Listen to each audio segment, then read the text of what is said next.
The world is going to have a new monetary system in this decade that we're in. We're going to experience this huge deflationary crash around the world, and people will just lose confidence in currency. And what do they always go back to throughout history? Time after time, for the last 5,000 years actually, they always go back to gold and silver. We are entering a period of financial crisis that is the greatest the world has ever known. The wealth transfer that will take place during this decade is the greatest wealth transfer in history. Wealth is never destroyed, it is merely transferred, and that means that on the opposite side of every crisis there is an opportunity. The great news is that all you have to do to turn this crisis into your great opportunity is to educate yourself. I believe that the best investment that you can make in your lifetime is your own education. Education on the history of money, education on finance, education on how the global economy works, education on how all of these guys, the central bankers, the stock market, how they can cheat you, how they can scam you. If you learn what is going on and how the financial world works, you can put yourself on the correct side of this wealth transfer. Winston Churchill once said that the further you look into the past, the further that you can see into the future. This program is all about creating your own crystal ball, being able to gaze into the future, being able to change this crisis, the greatest crisis in the history of mankind, into your great opportunity.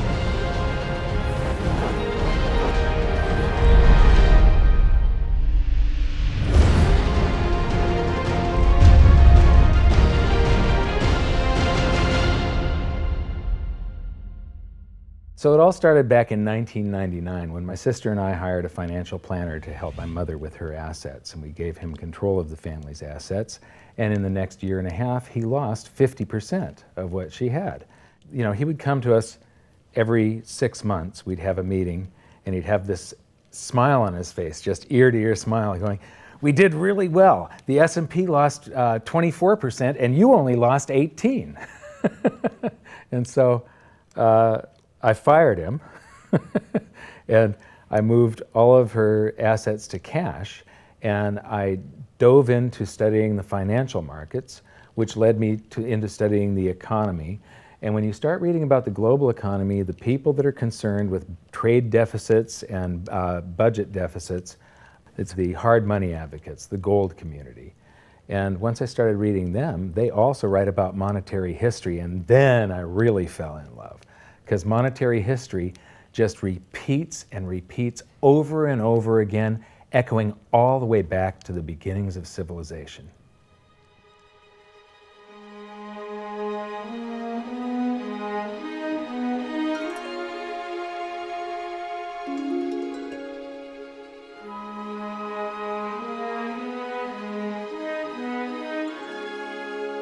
Gold and silver have been the predominant currencies for about 5,000 years, but it wasn't until somewhere between 680 BC and 630 BC that they became money. That's when they were minted into coins of equal weights somewhere in Lydia, where each coin was the same size and had the same weight. This made them interchangeable. It's called fungible. At that point, they became useful as a unit of account, a measurement.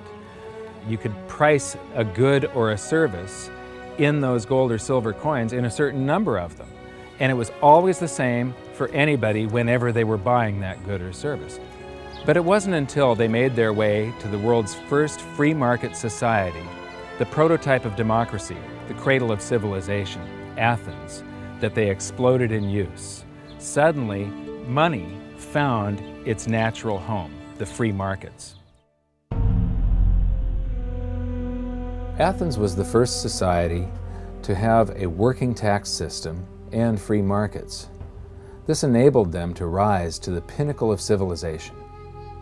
Their prosperity allowed them to create great works of art and achieve a level of architecture and engineering that the world had not yet seen.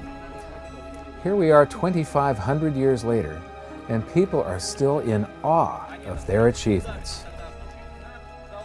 It was truly a fantastic period in human history, and the Athens star shone brightly for many years. So this begs the question, what went wrong?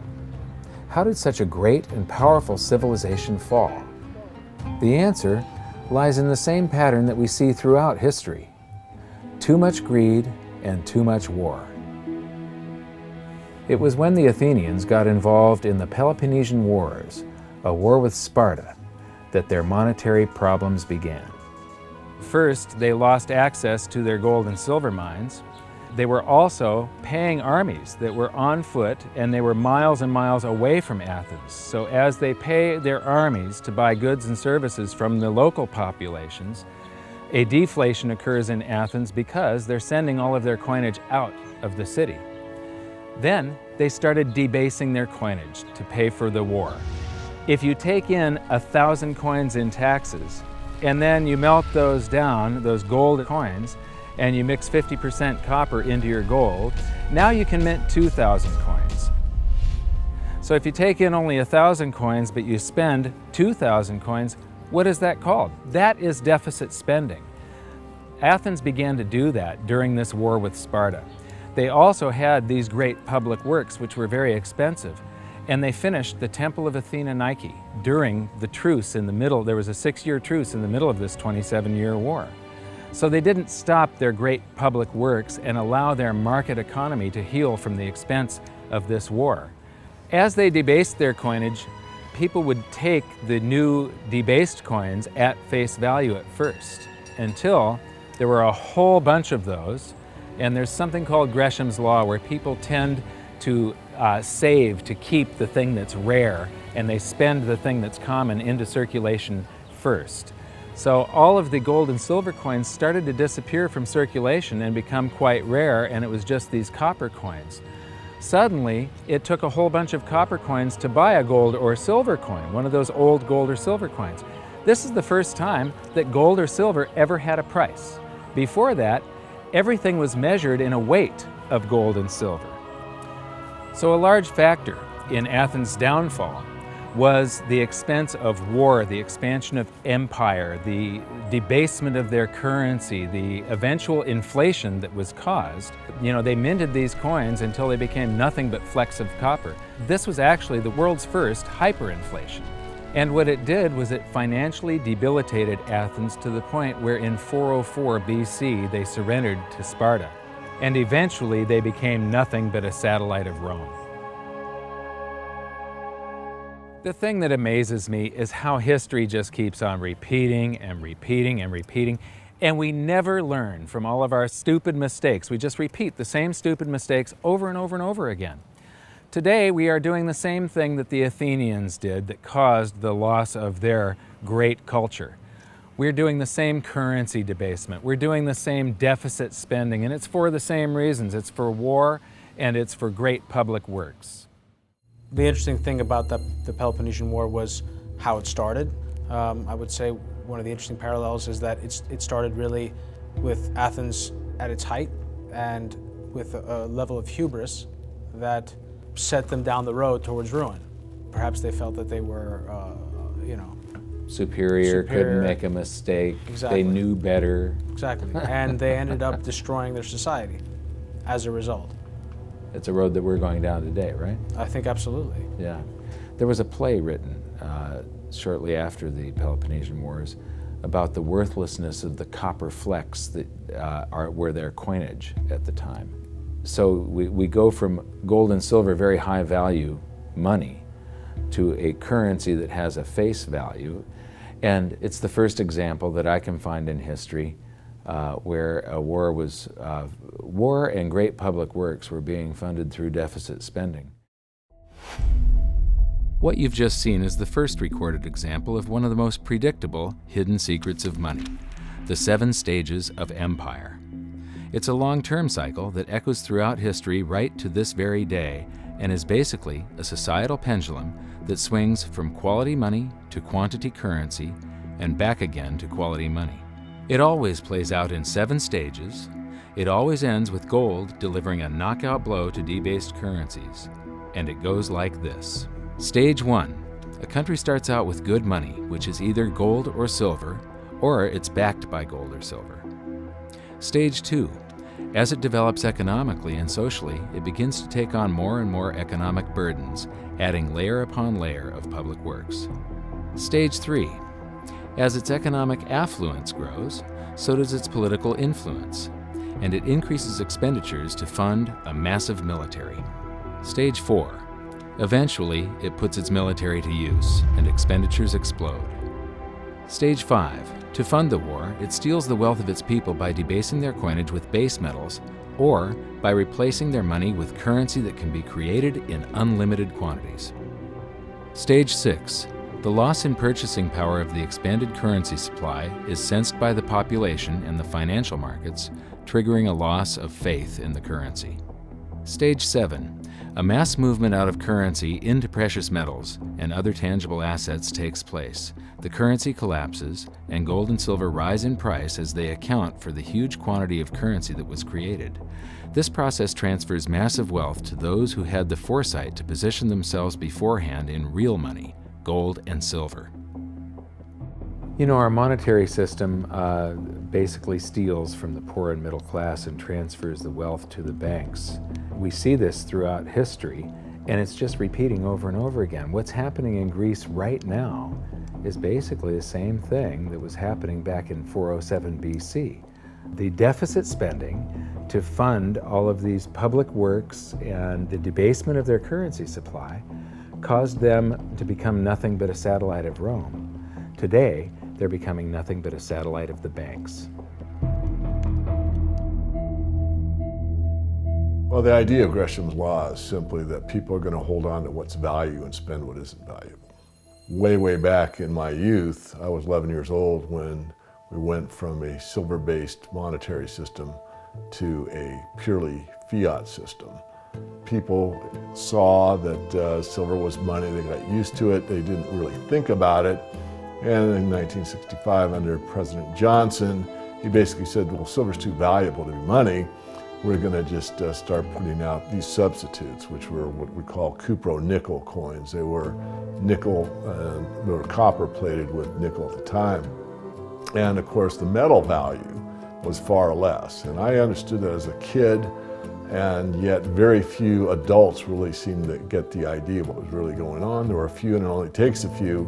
And of course, Gresham's law took effect, so the currency came out of circulation rapidly. It's very interesting to me, you know, knowing monetary history fairly well, is they're always, you know, put out in silver-looking or gold-looking form. I mean, in most cases, you'll have, in fact, they look rather interesting. I mean, some of them are like silver on the inside and gold on the outside. With the look, they have no value at all, really, other than melt value of pot metal. To me, it's sort of at a subconscious level. Why are they making them gold colored? Why are they making them silver colored? I think there's an inherent knowledge in the human species that knows that gold and silver have value. So if they look in their pocket and they see something gold colored or silver colored, it gives them kind of a warm, fuzzy feeling. And it's like, oh yeah, you know, but there's no value in these coins, really.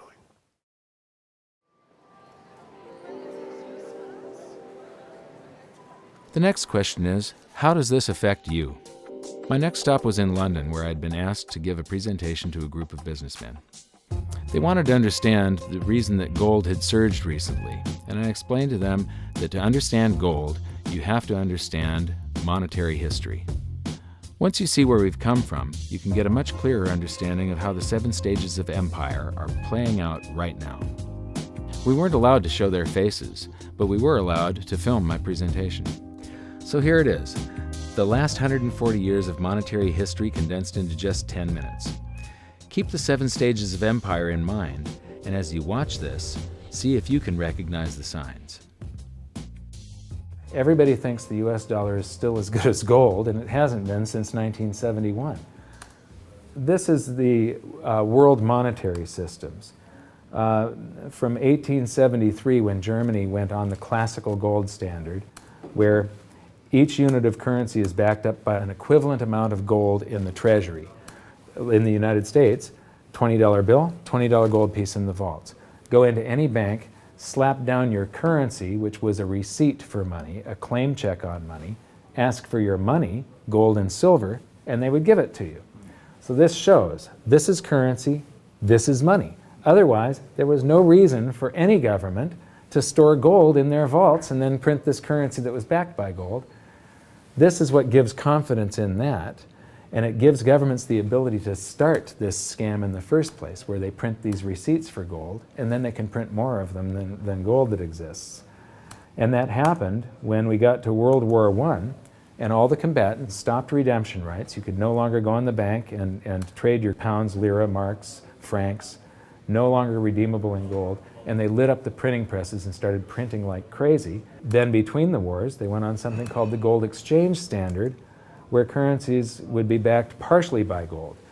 So in the United States, under the Federal Reserve Act of 1913, the Federal Reserve was allowed to put $50 worth of claim checks on gold, currency in circulation, backed up by only $20 worth of gold. So it was a 40% reserve ratio. For every $20 gold piece in the vault, they could put $50 in circulation. We're the dollars of the nation on parade. We're the biggest batch of dollars ever made. Oh, we used to march by millions, but now we march by billions, and maybe we'll be trillions for your dead.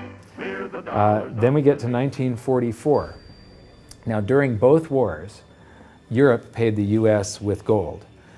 During World War I, the U.S. didn't get into the war until the very end of it. We didn't really have troops on the ground here in any quantity until the last 6 months of the war. So for the first 4 years or so, we're selling you you take all of your young men off of the farms and turn them into soldiers. You take your factories that make toasters and they start making machine guns. Your factories that made cars are now building tanks. And so you turn your economy toward war, and all of your consumer goods and your grains had to be imported from the United States, and you paid us with gold. Then in World War II, Hitler starts saber rattling in 1936, annexes Austria in 38, invades Poland in 39. Pearl Harbor wasn't until the end of 1941. We didn't have troops on the ground until, I believe, August of 42.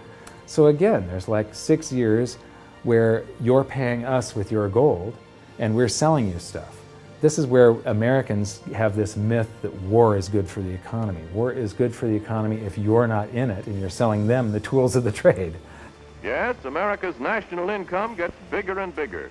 In 1943, it was $142 billion. That was double the 1939 figure, triple the figure for 1933. But by the end of World War II, the U.S. had 2/3 of all the world's monetary gold, the central bank gold, and the rest of the world had to share the other third, and Europe had none. So the world monetary system was no longer going to work. It would collapse. But we had made all these loans of dollars to Europe, so Europe was flooded with dollars. And so representatives from around the world met at Bretton Woods, New Hampshire in 1944. They came up with a new world monetary system called the Bretton Woods system, where every currency on the planet, with the exception of just a few, they would be backed by the US dollar, and the US dollar would then be backed by gold at $35 per ounce. This gave confidence to all currencies. So this gave the world stability, and it pegged all the world's currencies to each other through the dollar to gold. So there was no such thing as the Forex. Currencies didn't float. The exchange rates were fixed year after year, and this helped to make world trade boom. Then the dollar standard starts because we kept on printing dollars. Under the Bretton Woods system, there was no reserve ratio established where the US actually had to have a certain amount of gold for how many dollars we created. So we had done a bunch of deficit spending for Korea, for Vietnam, for Johnson's Great Society, and expanded the currency supply, the amount of paper dollars in circulation, and exported them all over the world. And then in the 60s, Charles de Gaulle, president of France, realizes that we don't have the gold to back up the dollars. Le fait que beaucoup d'États acceptent par principe des dollars au même titre que de l'or entraîne les Américains à s'endetter et à s'endetter gratuitement vis-à-vis de l'étranger, car ce qu'ils lui doivent, ils le lui payent avec des dollars qu'il ne tient qu'à eux d'émettre. Nous estimons nécessaire que les échanges internationaux soient établis comme c'était le cas avant les grands malheurs du monde, sur une base monétaire indiscutable et qui ne porte la marque d'aucun pays en particulier. Quelle base? En vérité, on ne voit pas qu'il puisse y avoir réellement de critères, d'étalons autres que l'or. And he starts asking, France asks for their gold and trades in the dollars. And at that point, other countries saw this and start jumping on board. And the US lost 50% of its gold from 1959 to 1971. But we still had, in 71, about 12 times more dollars that we had created than there was gold.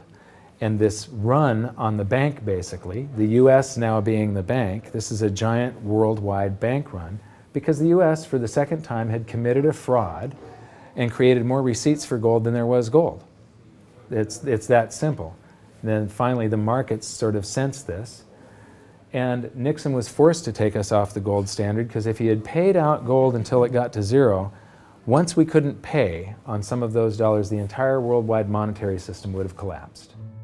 I have directed Secretary Connally to suspend temporarily the convertibility of the dollar into gold or other reserve assets, except in amounts and conditions determined to be in the interest of monetary stability and in the best interest of the United States.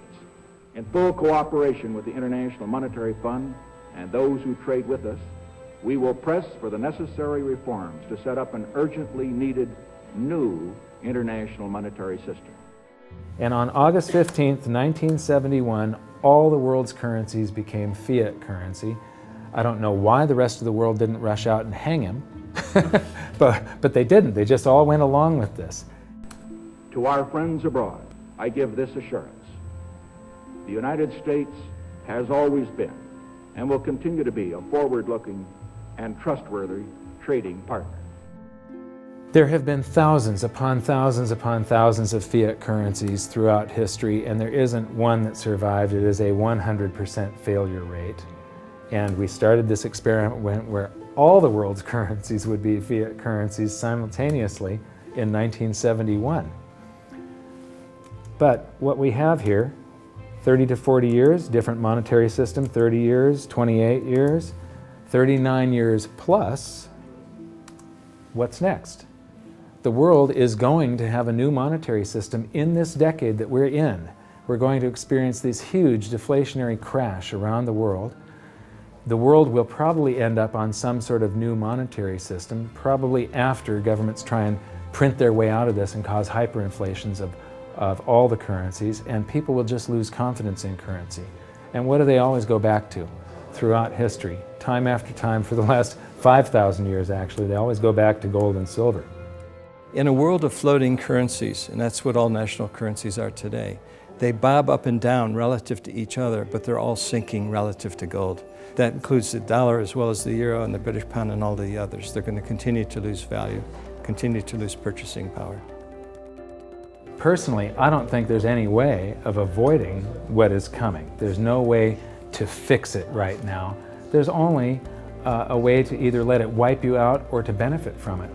And I want to make sure that it's not just a few of the big investors in the world that are ending up with all the cookies. I want to make sure that there's as many small investors as possible that are benefiting from it, because that's what makes society run. Middle class, small investor. One of the biggest challenges for human beings is that physiologically we are designed to operate in recency. You know, the fight or flight response is literally in my cells, literally. And so that when I'm in the wild, it's about I need to look for something to eat or make sure I don't get eaten. And how that translates into the modern world is that we think only about what's happening immediately in front of us. And so we think a long time is last week. In the world of YouTube and Facebook and instant messaging, we think 3 seconds is a long time. Like, did you get the post already? I already posted it. And the reality is that if you look at history, and I don't mean a week, I don't mean a month, I mean decades, I mean 100 years, I mean a couple of 100 years, I mean more than a couple 100 years, you can start to see some patterns. You can see some things that are going on because history repeats itself. There are some trends and there are some movements that you can learn from. And you literally have to go outside of your human instincts to look at history, because we just want to focus on right now, because as I said, that's about either eating or being eaten. So we've got to go beyond that, and that means not just focusing on the here and now, but learning some real powerful stuff from what's happened, because there just might be some indicators there as what's going to happen in the future. Now, the 7 stages of empire, just as a reminder, started with sound money, and then a country adds layers of public works and social programs, and then develops a massive military, and then puts that military to use, and to pay for the war, it debases its currency supply, which causes a loss of faith in the currency, which then leads to a currency crisis, and gold does an accounting of the expansion of that fiat currency supply that happened over all those years of the first 5 stages. We are in the 6th and beginning the 7th stage. Gold started the accounting in the year 2001. It was $250 then, but we're still in the very early stages of this. Well, that's right. I think one of the problems with gold is people just don't understand it. I mean, for one thing, it's sort of been banished from the curriculum for 35 years. We have going on 2 generations of academics and scholars who have never studied gold.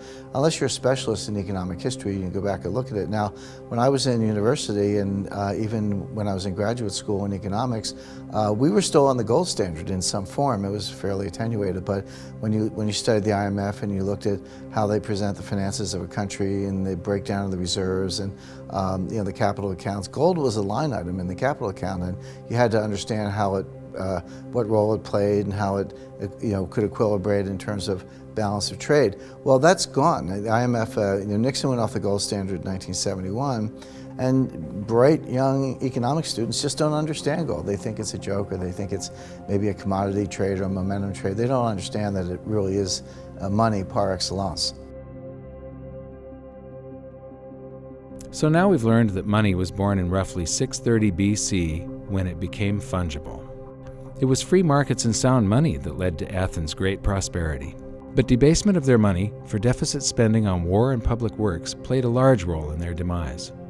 Over the past 140 years, we've debased our own currencies to the point where 2 generations of scholars don't even understand gold. We learned about Gresham's law and that bad money drives out good. In recent history, there has been a new monetary system roughly every 40 years. And we've learned that we are in the 6th stage of the 7 stages of empire. So that's it for this episode. Join us next time when we learn more about the chaotic state of the US dollar standard and how it's going to affect you no matter where you live on the planet. When I wrote my book, I said that we're coming into an era that is going to be the greatest wealth transfer in the history of mankind. Therefore, it's the greatest opportunity in the history of mankind.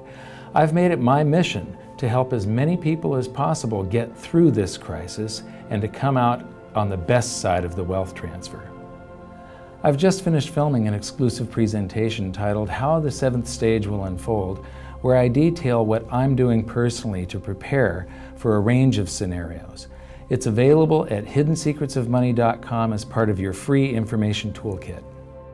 So my challenge to you for this episode is to try and find a single example in all of monetary history of a crisis that was brought on by too much deficit spending, too much debt, and too much currency debasement being solved by more deficit spending, more debt, and more currency debasement. Until then, good luck, and I'll see you at the bonus presentation at hiddensecretsofmoney.com. Thanks. You bet. There is no other side. You're either silver and gold or you're doomed. That's exactly the way the world is always working. That's the way it's working right now. Turn on the television, watch with the price of gold. Look at the dollar going down, gold's going up, silver's going up. That's exactly the way it's always worked, and it's always worked that way, and it's working that way now. And why is anyone surprised? Why is it? Well, I'm surprised it's always worked like that. For the past 5,000 years. That's right, 5,000 years in a row, it's worked exactly that way. It's happening that way now. And ooh, wait a minute here. Weird. Beyond weird. Mike Maloney's Hidden Secrets of Money is made possible by the clients of goldsilver.com. Your continued loyalty and support allows us to educate the public on how to both protect themselves and benefit in the turbulent times ahead. To all goldsilver.com customers, thank you. Hidden Secrets of Money would not be possible without you.